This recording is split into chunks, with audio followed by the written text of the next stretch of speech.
मुकेश सहनी की पार्टी को तोड़ दिया गया। मैं तो मुकेश सहनी समझे ना, लालू जी याद आता मन से गए जाएंगे अपना बड़ा बड़ा कहानी लो हमारा पार्टी में। मार्च में ही हमने पार्टी को झारखंड में हमने लॉन्च किया था।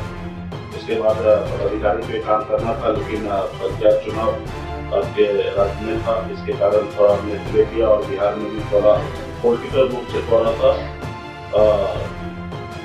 चीजें आगे पीछे हुआ।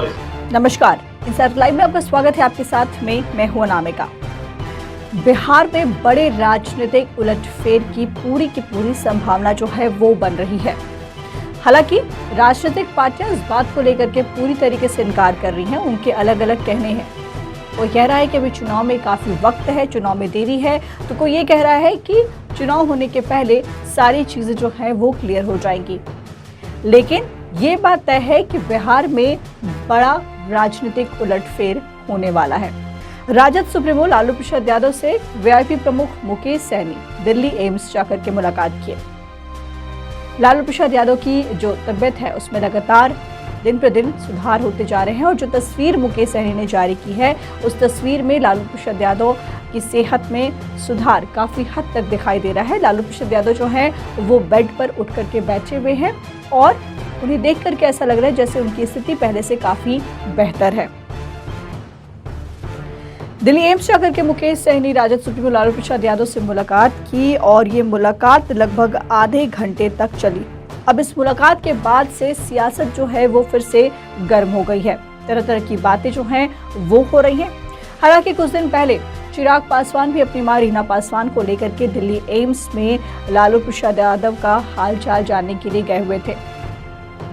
लेकिन मुकेश सहनी के वहां पहुंचने के बाद से बातें जो है, राजनीति जो है वो ज्यादा गर्म हुई है। इसलिए क्योंकि मुकेश सहनी अभी अपनी कहीं ना कहीं कह सकते हैं कि राजनीतिक जमीन की तलाश में है। मुकेश सहनी के साथ में क्या कुछ हुआ है बिहार में ये सब कोई जानते हैं। किस तरीके से उनके विधायकों को तोड़ा गया, किस तरीके से उनके साथ में उनके मंत्री पद को उनसे ले लिया गया, तमाम चीजें जो हुई है इस बात से तो पूरी जनता वाकिफ है। और इसके बाद से मुकेश सहनी लगातार ये कहते आ रहे थे कि बीजेपी को इस बात के लिए भुगतना पड़ेगा और बीजेपी से वो इस बात को लेकर के बदला लेंगे, क्योंकि जो भी चीजें हुई थी मुकेश सहनी के साथ में उन्होंने ऐसा कभी नहीं सोचा था कि बीजेपी उनके साथ में कुछ ऐसा करेगी। लेकिन जब चीजें सामने आ गई उसके बाद से लगातार मुकेश सहनी जो हैं वो कहीं ना कहीं अपनी पार्टी को मजबूत बनाने के लिए, अपनी पार्टी की लड़ाई लड़ने के लिए अपने आप को लगातार तैयार कर रहे हैं और संघर्ष कर रहे हैं। हालांकि जब वो लालू प्रसाद यादव से दिल्ली एम्स में जाकर के मुलाकात किए तो उस वक्त उनके साथ में वीआईपी के राष्ट्रीय प्रवक्ता देव ज्योति भी मौजूद थे और राजनीति के संबंध में चर्चा होने के संबंध पर जब पूछा गया तो लोगों ने कहा कि दो नेता एक साथ बैठे हों तो राजनीति की बात नहीं हो, ये संभव नहीं है। ये सबको पता है कि राजनीति की जो बात है, जब दो नेता होते हैं तो राजनीति की बात चलती ही चलती है। तो अब सवाल ये उठता है कि जब मुकेश सहनी ने कहा था कि वो बीजेपी से बदला लेंगे तो क्या ये मुलाकात उस बदले की शुरुआत है? क्या कोई नए समीकरण बन सकते हैं? लेकिन इस बात को भी इसलिए अभी पूरी तरीके से नहीं कहा जा सकता है क्योंकि कुछ दिन पहले राबड़ी देवी ने जिस तरीके से मुकेश सहनी के लिए कहा था कि मुकेश सहनी खुद पार्टी को छोड़ करके गए थे और उनके पास उनकी पार्टी में कई बड़े बड़े सहनी नेता लोग हैं। मुकेश सहनी की पार्टी को तोड़ दिया गया। मैं तो मुकेश सहनी समझे ना, लालू जी याद आता अब बुलाइएगा, आपको तो याद कर रहे हैं। काय बुलाएंगे मन से गए जाएंगे अपना मैडम बड़ा बड़ा कहानी लो हमारा पार्टी में। लेकिन ये भी बात तय है कि लालू प्रसाद यादव जो हैं उनका दिल, लोग कहते हैं कि उनका दिल काफी बड़ा है और वो हमेशा ही मदद के लिए तैयार रहते हैं। तो क्या इस मुलाकात के बाद कोई गठबंधन हो सकता है? इस बात को भी मुकेश सहनी की पार्टी ने क्लियर कर दिया। वीआईपी ने इस बात को लेकर के कहा है कि अभी ऐसा कुछ भी नहीं कह सकते हैं, अभी चुनाव में देर है।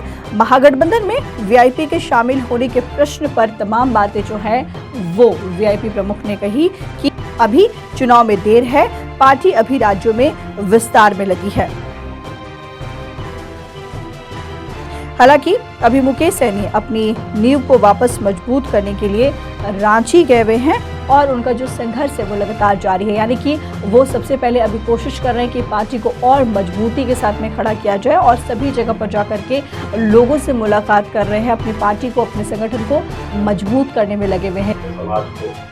समाज को धरती पर कुछ सुनने के लिए तैयार नहीं है, उनकी आवाज को जनता तक पहुंचाने के लिए आप लोग यहाँ पे आए, आप सबको बहुत बहुत धन्यवाद देता हूँ।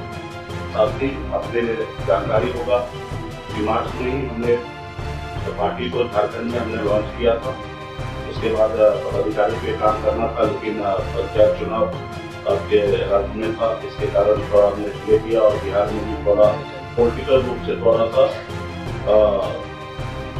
चीजें आगे पीछे हुआ। इसके कारण हम लोग यहाँ पे अभी हमने मन बना लिया है कि बिहार प्रदेश में मजबूती से हम लोग चुनाव लड़ेंगे, पार्टी को विस्तार करेंगे, तैयारी करेंगे और संघर्ष करेंगे और वोट पे संघर्ष करेंगे। गरीब लोगों की आवाज को विधानसभा तक पहुंचाने के लिए हम लोग जो बिहार में या उत्तर प्रदेश में प्रयास कर रहे थे, वही प्रयास हम लोग बिहार में करेंगे।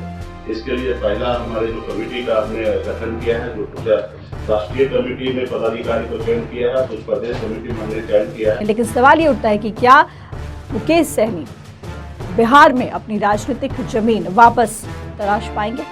फिलहाल इस खबर में इतना ही। नामिका को दीजिए इजाजत। नमस्कार।